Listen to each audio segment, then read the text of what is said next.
Saúde. Saúde mental e bem-estar. Doutora Camila.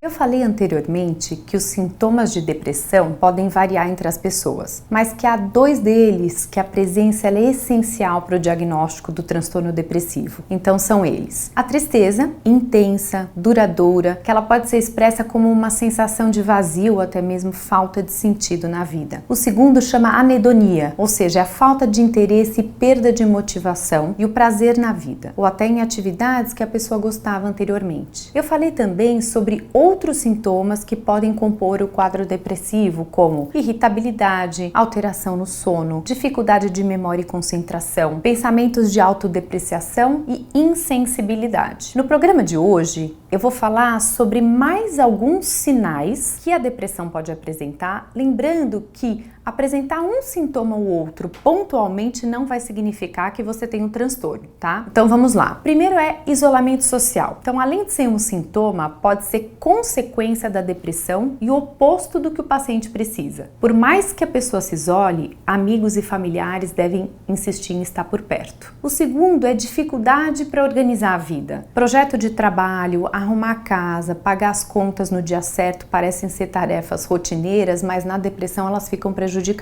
Em casos mais graves, até mesmo a higiene pessoal pode ficar comprometida. Então a gente deve ficar atento a esses. Mudanças no apetite. Então, assim como acontece com o sono, o apetite também pode sofrer alterações. Algumas pessoas comem muito, como se a comida fosse capaz de preencher o vazio que elas sentem, e outras perdem o apetite e sequer elas sentem o sabor dos alimentos. Uma outra questão é abusar do álcool ou outras substâncias. Então, na tentativa de afogar a mágoa, ou por exemplo, esquecer os problemas, ela pode ser uma pessoa deprimida que está abusando de drogas ilícitas ou até mesmo as lícitas. Em alguns casos, o que começa como uma tentativa de se automedicar, a pessoa acaba evoluindo para a dependência. Então, é muito importante ficar atento a isso. E por fim, um sintoma grave é o pensamento suicida, seja ele passivo ou ativo. Então, o pensamento suicida ativo é mais preocupante. Ele envolve aquela intenção que a pessoa tem de acabar com a própria vida, tendo ou não um plano. Por outro lado, o pensamento suicida, que a gente chama de passivo, também provoca muito incômodo e acontece quando a pessoa ela tem o desejo de morrer, de dormir e não acordar, ou ela torce para que alguma coisa grave lhe aconteça,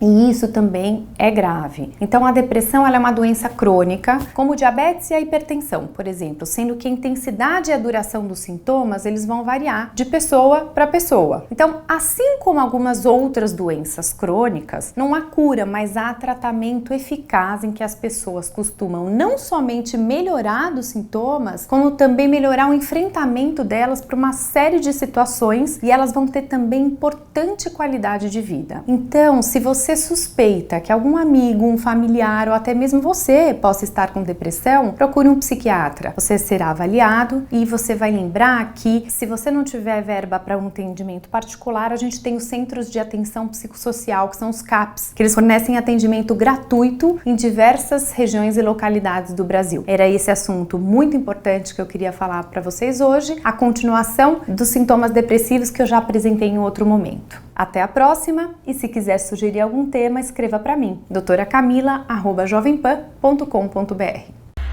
Saúde mental e bem-estar. Doutora Camila.